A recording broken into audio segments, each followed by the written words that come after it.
LCN news కు స్వాగతం. మెరుగైన సమాచారంతో మళ్ళీ మీ ముందుకు. నా పేరు మానస.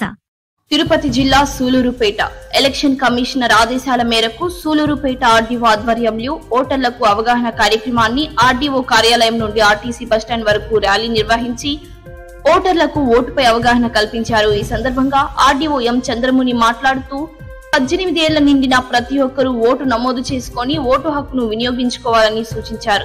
ఈ కార్యక్రమంలో సూలూరుపేట నియోజకవర్గ తహసీల్దార్లు, municipal commissioner, Sullurpeta MPDO, Sullurpeta SI Rahim Reddy, revenue, municipal, police సిబ్బంది తదితరులు పాల్గొన్నారు.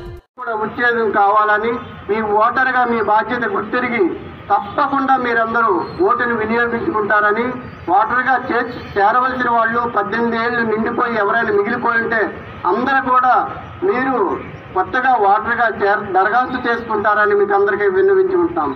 ఈ కార్యక్రమంలో మా యంత్రాంగం అంతా కూడా మీరు సక్రమంగా, నిర్విఘ్నంగా, నిష్పక్షపాతంగా, శాంతియుతంగా ఓటు హక్కును వినియోగించుకునేందుకు మేమంతా మీకోసం పనిచేస్తున్నామని కూడా మీకందరికీ గుర్తు తెలియజేస్తూ, మరొకసారి తప్పకుండా ఈ ఎన్నికలను ఎటువంటి హింసాయుత వాతావరణంలో జరగకుండా శాంతియుతంగా మీరు ప్రజాప్రతినిధులు ఎన్నుకునే కార్యక్రమంలో పాల్గొంటారని ఈ నియోజకవర్గ ఓటర్లందరూ కూడా నేను విజ్ఞప్తి చేస్తూ ఉన్నాను.